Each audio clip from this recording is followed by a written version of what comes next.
Welcome back, everybody. So, after a invigorating first session, we have another intensive session on tax audit by CA Mahendra Sanghvi ji. So, William McDonough has said that audit is the compass pointing towards financial integrity. And the only way to stop being afraid of taxes is to understand them. So, I request our past convener, CA Seema, to give a brief introduction.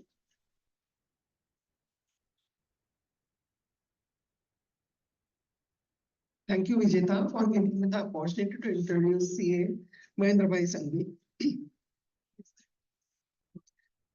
CA Mahendra Sanghvi is one of the founding and senior partner at Sanghvi and Sanghvi.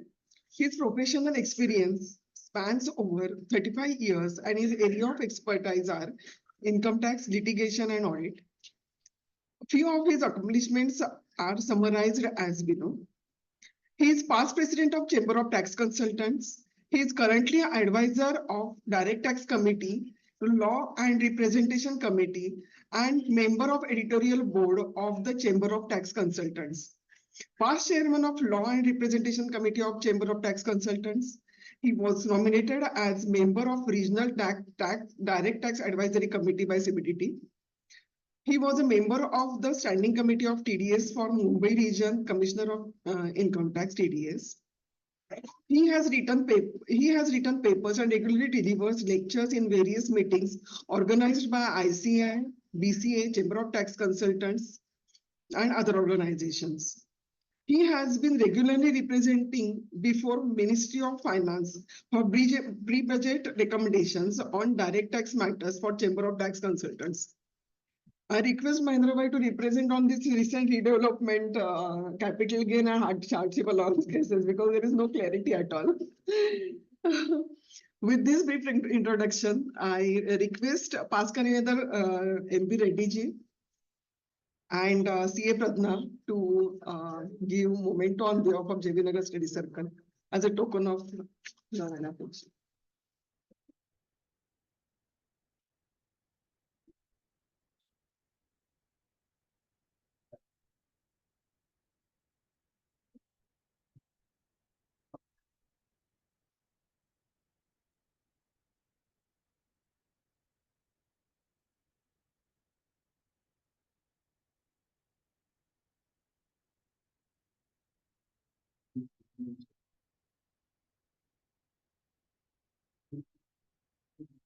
Now I welcome Mahendra Bhai of this.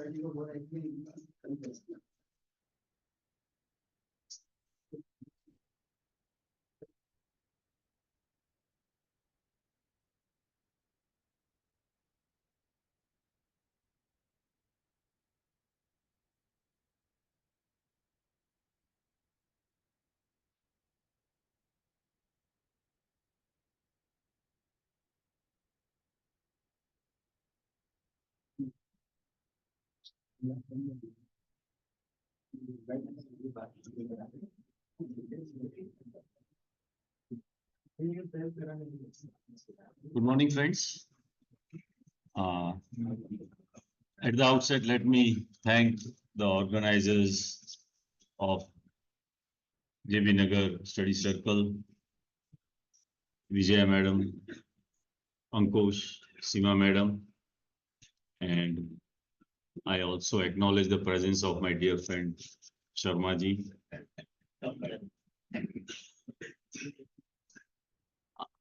I understand that in the starting remark, it was been told that you had a very hectic session in the morning. It was too loud, but the topic and the speaker, both were, I would say, the best chosen by the organizers.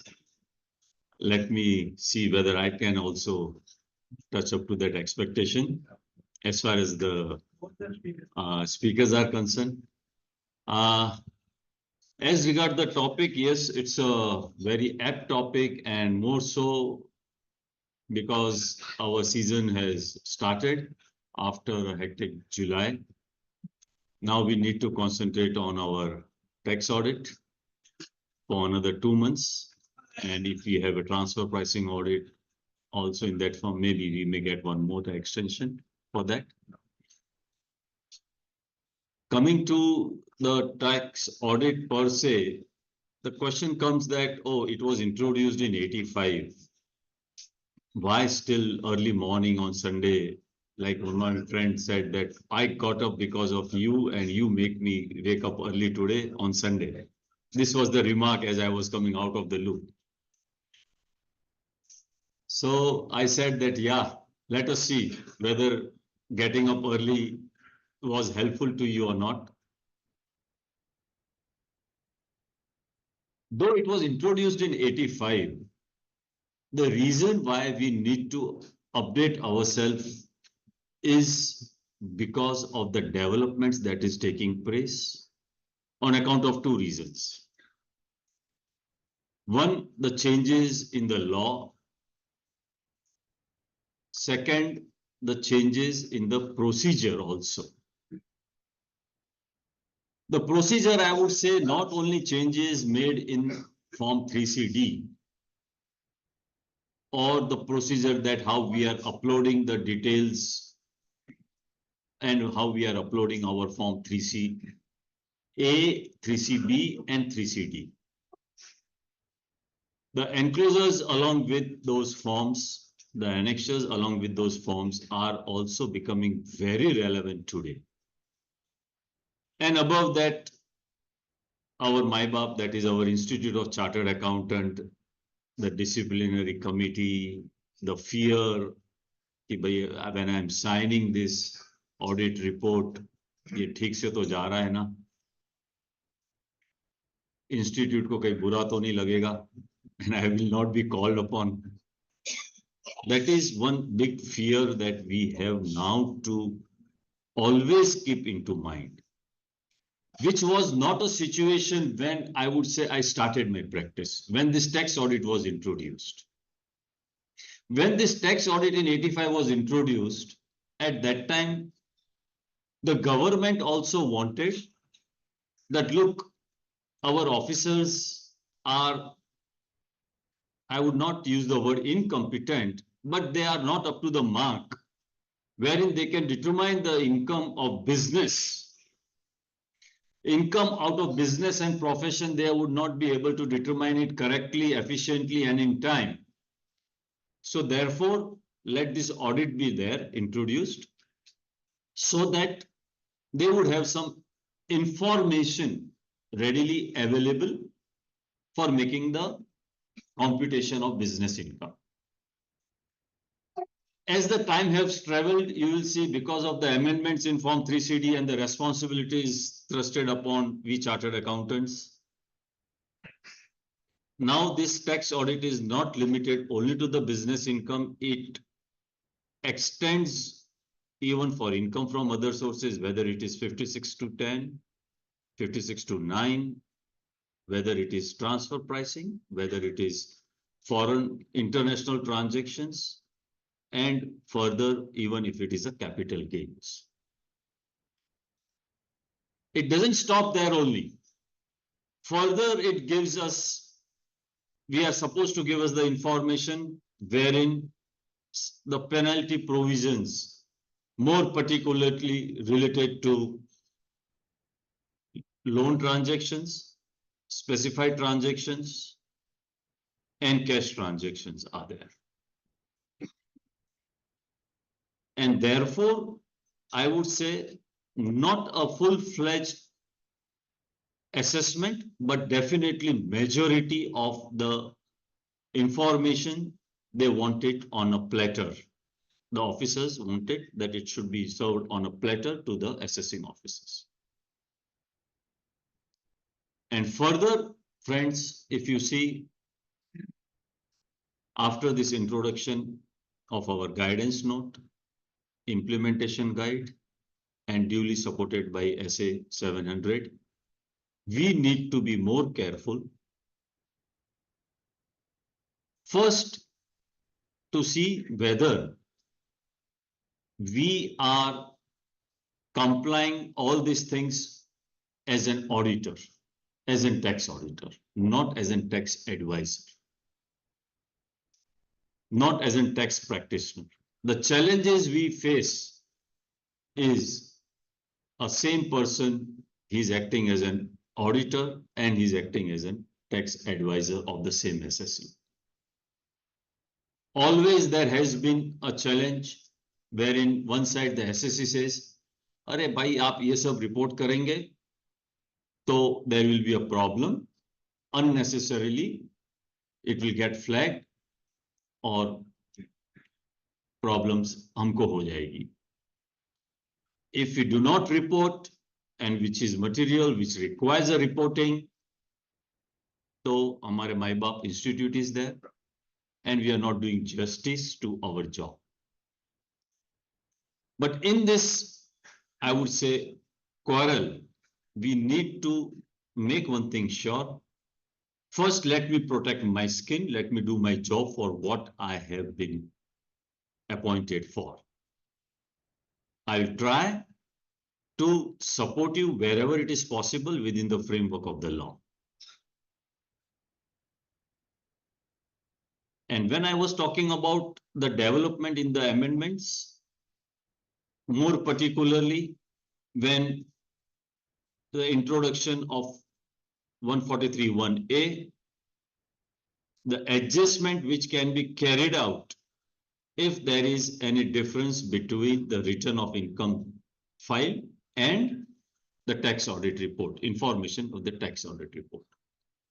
In the starting, I said that it was that the informations are to be given by way of this tax audit report.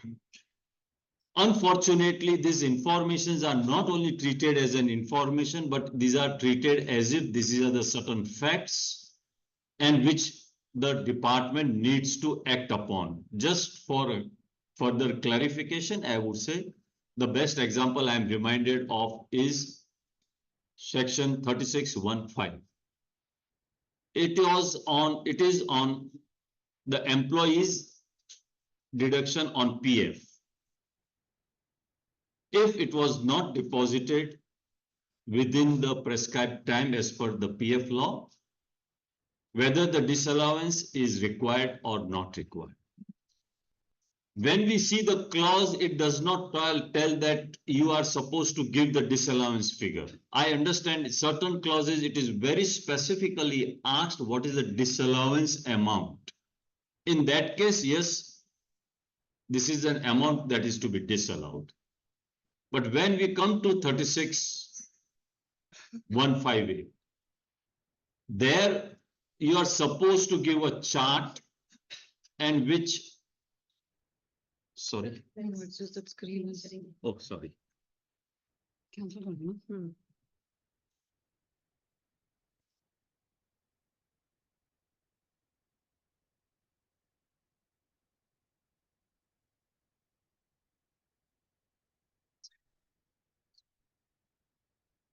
Yeah.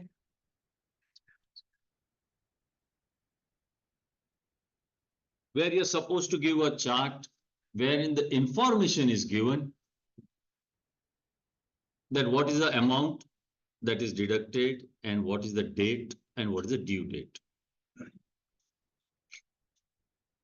When these adjustments were made by the department without giving any opportunity, at that time also there were judgments.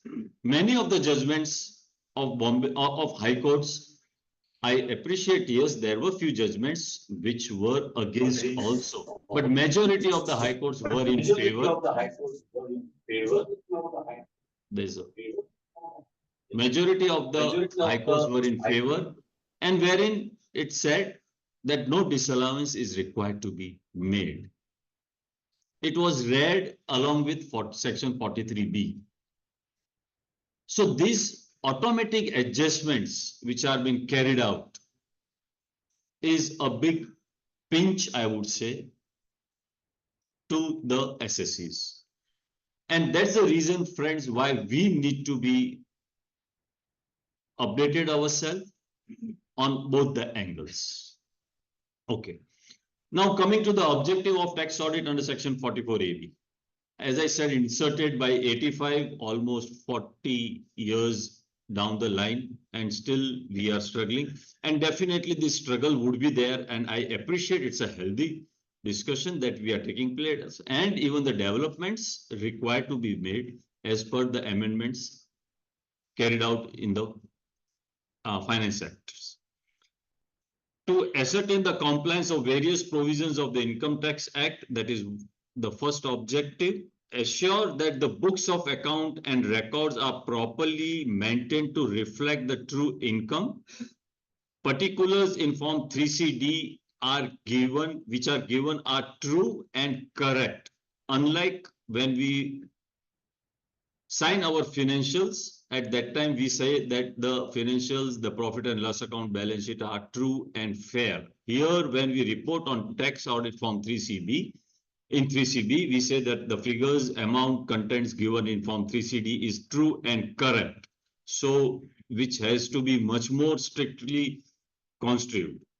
Facilitate the administration for tax laws by a proper presentation of information before the tax authorities, compute correct total income and save the time of the assessing officer. So now with this background, let us start with our today's talk. My talk today, friend, will be in 3 parts. First, I will be taking up applicability of section 44AB. I understand when this was proposed by my office, my partner pro. Well, applicability, abhi, why you want to waste time of the delegates? And I wanted कि मेरे को क्यों हैरान करते हो उसके लिए, you know. But then when I ran through, I thought that no, it is really important to even understand the applicability, and it is because of these amendments in the name of simplification which have been carried out and how complicated they have been. Thereafter, my second will be the amendments which are carried out in Form 3CD, and only the relevant ones which are applicable in general I will be taking, not the specific ones. And in the third part, I will be taking up the disclosures, and particularly where we chartered accountants are doing errors while reporting. I would say that in my practice, where since I am in the quality review board for the tax audit of institute, I have seen certain tax audit reports. In my practice before Commissioner Appeal and Tribunals, there also when we come across some tax audit reports wherein certain gross errors have been done. So even that I have tried to bring it today by way of a presentation. So the amendment which is carried out by Finance Act 20 for as a proviso to section 44ABA, the turnover of 1 crore will be read as turnover of 10 crores. If the 2 conditions are satisfied, both cumulative, you have to satisfy both the conditions. One, where all the amounts received, including amount received for sales turnover during the previous year in cash, does not exceed 5% of the said amount. And similarly for the payments also, it should not exceed 5% of the payments. In that case, where your turnover, if it is less than 10 crores, you need not get audit under section 44AB instead of 1 crore. Now, the points for consideration over here is whether the capital introduced by partner or a proprietor is to be considered for the calculation of this total receipts or even total payments. If the capital is introduced, the receipt. If capital is repaid, then the payment side. If it is a partner who is introducing a capital, in that case, my view is that it should be considered as part of your receipt for the total receipts, that is the denominator. The difference between a partner and the proprietor is because for the income tax purpose, a partner is separate and the firm is separate. Whereas if it's a proprietor, it's the same person who is the SSE, and therefore for the proprietor, this amount needs to be ignored. The contra entries, that is the cash withdrawal or a cash deposit or transfer from one bank account to the another bank account of the same SSE. Whether those to be considered, my view, no, that is not required to be considered because it does not make any sense. On the similar lines, we have another section, another amendment by way of a proviso to section 44 AD and 44 ADA, which was there by Finance Act 23. And there we all are aware, for the purpose of 44 AD, rupees 2 crore is the threshold limit, wherein if your turnover is up to 2 crore, you need not get your accounts audited and you would be covered by a presumptive tax. For all our today's talk, we will understand that as a presumptive tax. And this 2 crore limit will be increased or to be treated as 3 crore if the wordings are little different. Let us read that. If the cash does not exceed 5% of the total turnover or gross receipts of such previous year. There where we read earlier for 44 AB, the proviso which we read in the earlier slide, there the word was 5% of your say out of your sales from your total receipts or total payments. Here, nothing to do with your total receipt, total payments, 5% from your total turnover, that is total sales. That's the difference in the wording over here. And similar addition was, proviso was added to 44 ADA for the purpose of 50 lakhs, 75 lakhs will be treated. The CBDT in the form 3CD have carried out certain amendments. There are total 7 amendments. I would not bother the delegates that I would not discuss each and every of them. However, the relevant one, when it comes to there, I will be taking it up. Coming to the main technical session, I would say first is the eligible SSE and eligible business for 44 AD, which talks about audit applicability. A small background, that explanation 44 AD provides for meaning eligible SSE, and it talks about eligible business also, what has been defined. An eligible SSE is an individual, HUF or a partnership firm, but it does not include, and who is a resident, and it does not include LLP. And second one is who has not claimed deduction under chapter 6A or any income deductions, that is 10, 10A, etc. Eligible business means any business except the business of playing, that is transport, leasing goods, 44 AE, and whose total turnover of gross receipts does not exceed rupees 2 crore. And as we saw, this 2 crore is to be read as 3 crore if one condition of that cash receipts of 5% is satisfied. Further, subsection 6 of section 44 AD states that this 44 AD provision will not apply to a person carrying on a profession. Second, a person earning income in the nature of commission or brokerage. I will repeat this clause. A person earning income in the nature of commission or brokerage. And third, a person carrying on any agency business. The first one, yes, I am sure that because it is covered by 44 AD, most of them, not all the professionals which are covered by 44 AA1 are not to be covered in 44 AD. Others can be covered. Okay. Now, because of these amendments, which we just read in the last few minutes, that is 5% of total receipts, wala 44 AD, 1 crore to 10 crore and 2 crore to 3 crore. We have now 5 buckets, 5 categories, which we need to see while carrying out whether he is covered, tax audit is applicable. under 140, under 44 AB, which clause also A, B, C, D, E. That would depend upon your turnover again.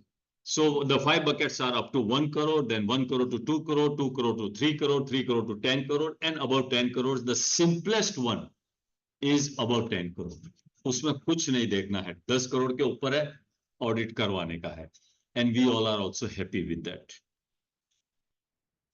Now, if it is up to 1 crore, normally it is understood that up to 1 crore है, मतलब वो छोटा आदमी है, छोटा बच्चा है, उसको benefit देना है. When this presumptive tax was also introduced, this was the memorandum which said that yes, you offer 8% or you offer 6%. I understand we all are well versed that when 8%, when 6%, I will not get into that. So you offer that, the life is simple, कुछ नहीं करना है, books of accounts maintain नहीं करना है, मेरा turnover इतना है, मैंने offer कर दिया, matter is over. It's a simple open and shut case. This is what we thought. But now let us see.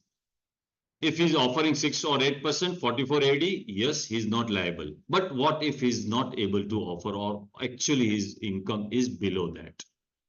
In that case, then first he will have to check whether his total income exceeds the maximum amount which is not chargeable to income tax. If that is yes, then he is not required to get his accounts audited. If that is no, then audit is applicable. So he has to check. For my today's talk, I understand that I am taking even the firm that if the income is zero or if it is negative, then it is not crossing the maximum marginal. I do appreciate that there is a different opinion wherein it is said that for the firm, the question of maximum marginal does not arise because it starts from ₹1. But for my today's discussion and in my practice also, my opinion is that even if it's a firm, if the income is, if it's a loss or if the income is zero, then it would be saying that he is not crossing his maximum marginal and hence it will be covered for that purpose. Okay, still not very difficult. If the, sorry? There is a loss in business in case of proprietor, but income from other sources is more than the threshold. In that case, what will be? In that case, you will not be covered. I'm sorry. Yeah, in that case, you will not be covered and the audit will be applicable as shown over here. But if your total income is, now what is the maximum? I will come to that little later. In new regime, old regime, क्या होता है 3 crore देखने का कि 7 crore देखने का, that I'll come little later again. Sorry?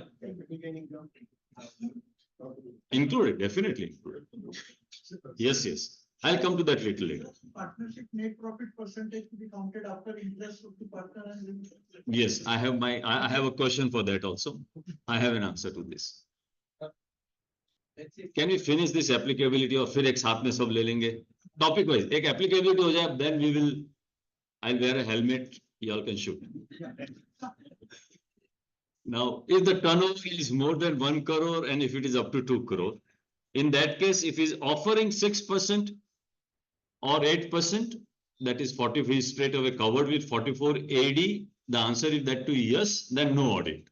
I understand for just to fix fit in one slide, it goes, if it's no, then what? If it's no, then you have to again check whether this total income exceeds the maximum amount which is not chargeable to income tax, like just now how the question was raised. If the answer to that is no, then straight away you are in audit. If the answer to that is no, if it does not exceed, then no audit, but you need to maintain the books of account. Answer to that is yes, then again you have an option to check one more hurdle, and which says that the aggregate of the 5% received and 5% that is a payment made, whether that exceeds in cash. If answer to that is yes, then no audit, maintain books of accounts. If no, then audit is required. 2 to 3, then again, third bucket, 2 to 3 crores. Straight first, you should check whether amount aggregate received during the year in cash is less than 5% of total turnover or gross receipts. Answer to that, yes. Then first you will check whether he is offering 6 and 8%. If the answer is yes, no audit is to be carried out. If he is not offering 6 or 8%, then again, like earlier slide, we check whether he is offering 5% and the total turnover.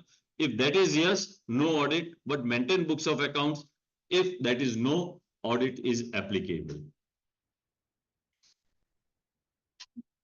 The next is 3 to 10 crores. There the life is relatively simpler because only one condition, and that is whether he is offering 5% on the total receipts and the total payments. If that is yes, then you need not carry out the audit. If that is no, you have to carry out the audit. Because here, if you are crossing the threshold of 3 crores, the 44 AD limits are not required to be verified. Check.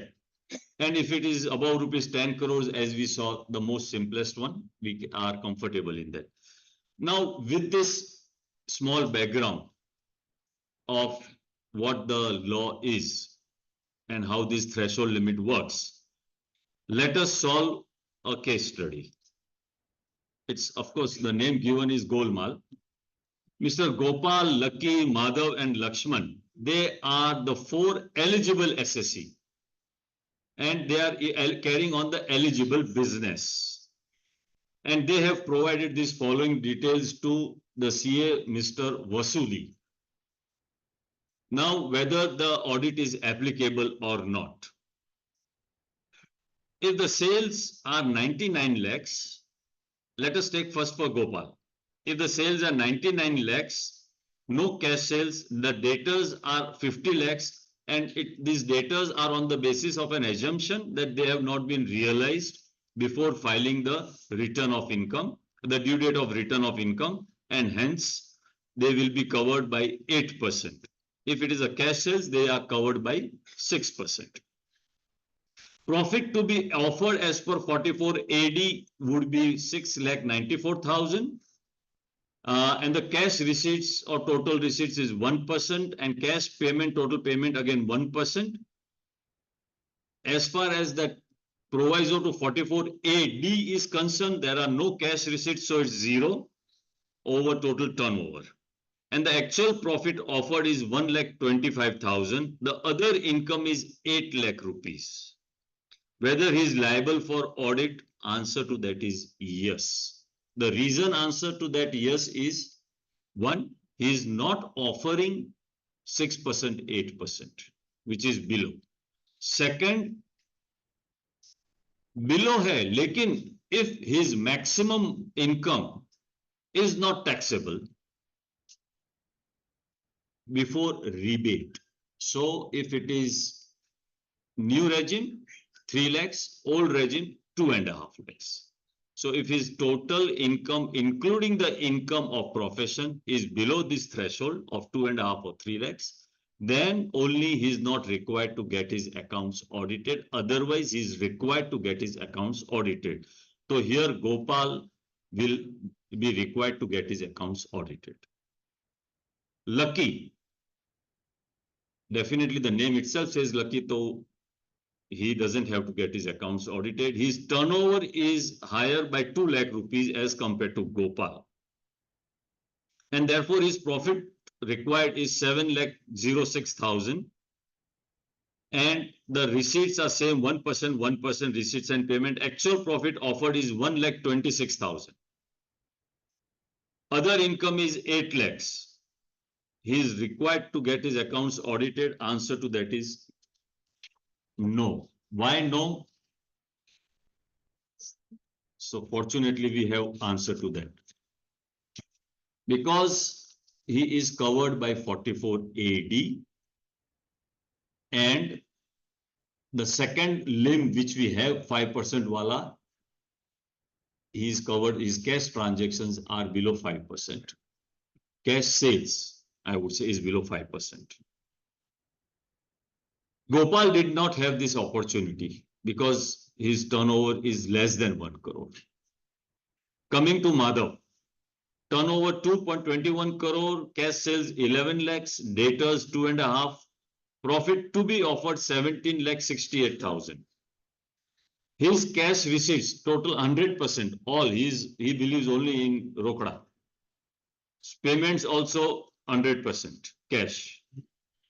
However, cash receipt to total turnover is 5.52%. And that is because of year's non-realization till the financial year, that is 2.10 crore. Actual profit offer is 18 lakhs because he believes in only Rokda. Liable for audit? Yes, he is liable. The simple reason why he is liable, if you compare with Lakshman, on the similar facts, if you compare with Lakshman, his cash receipts are less than 5%. Here his cash receipts exceeds 5%. That's the reason he doesn't have to get his accounts audited. Lakshman is luckier, but not getting. We are unlucky, of course. And Madhav does not require to get his accounts audited. So this will clarify the basic, I would say, fundas, what we call in our technical language, we would say, when the accounts are required to be audited, not audited. Let us take another example of Mr. Champak, who has provided following details of his CA to his CA for this financial year ended 24. Now, whether we require audit or not. His gross sales are 10 crore, sale of car 2 crore, sales return out of the sales made in the earlier, out of the sales made in the current financial year is 10 crore, and out of earlier sales made, the sales return are 5 crore. And interest and remuneration paid to partnership firm, received from partnership firm, where his partner is 25 lakhs. The sale of shares, the question was there whether the short-term capital, long-term are to be included. This is for the purpose of turnover, let me tell you, and not for the income. The sale of shares, 40 lakhs. Now, what is his turnover? That is a question. For the purpose of carrying out audit, whether he is required to get his accounts audited. I'm sure we all chartered accountants are good in accounts as well as mathematics. So total fatafat le lo, deduction kar lo, or answer de do. Sorry, he is required to get his accounts audited. The turnover would exceed 10 crores. Let us see the calculation. 10 crore, 10.10 crore.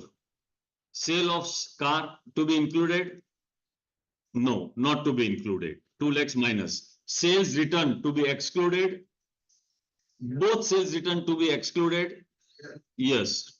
10 lakhs minus, 5 lakhs minus. Interest and remuneration from partnership from where he is partner to be included? We have mixed answer to that. My answer, no. I'll come to that little later. Why no? So we reduce 25 lakhs. Sale of shares to be excluded? Yes, to be excluded. The total of that comes to 9.92. So audit is not required. I understand why people gave the answer yes, required. One could be that interest and remuneration from partnership firm where his partner is considered as a total turnover of that SSC, Mr. Champak. And I gave my answer as no for the reason that this is not a turnover of Mr. Champak. This is a turnover. This is coming out of the business carried out by the firm or the profession carried out by the firm and not the business of Mr. Champak.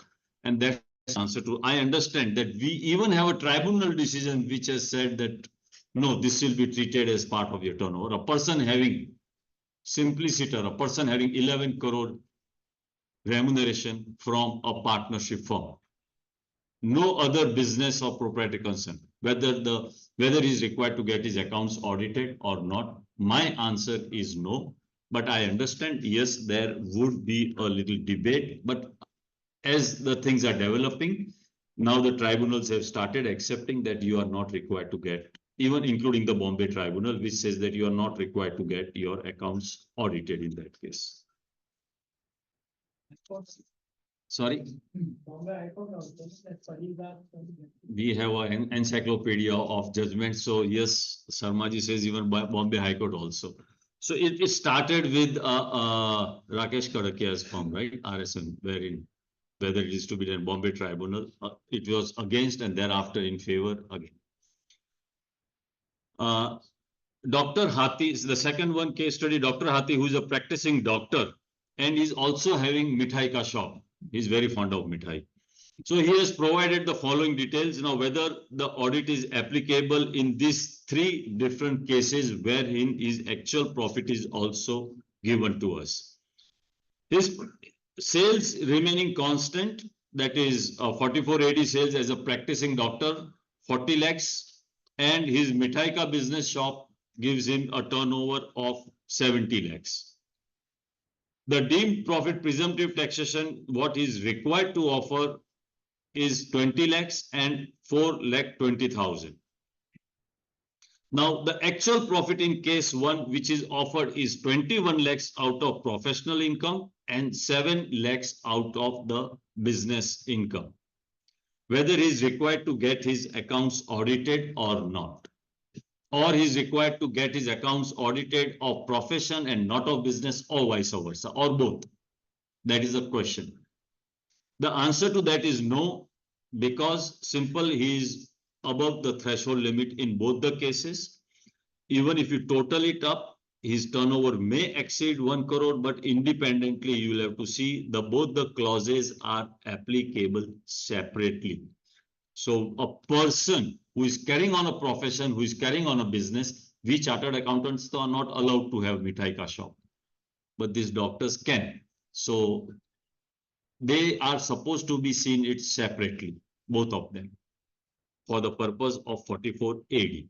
Let us take case 2, 15 lakh, the profit offered is 15 lakhs and 7 lakhs. In that case, the answer would be yes for profession, but for business. So yes, he will have to, because of his is supposed to get his accounts for 44 AD, he will have to get his accounts for 44 AD also. AD ka nahi hai to. So he will have to get his accounts audited for both the purpose. Case 2, now since we have case 2 reasons that dono saath mein karna hai, same way case 3, 21 hai and 6 hai. So in both the cases, no, he does not require to get his accounts audited. Okay. Let us take these examples by way of small cases I have taken to make our fundas more clear, to understand the definition, what they are trying to say. Turnover of Namo LLP for financial year 23-24 is only 30 lakhs. He has incurred loss of rupees 3 lakhs. Tax audit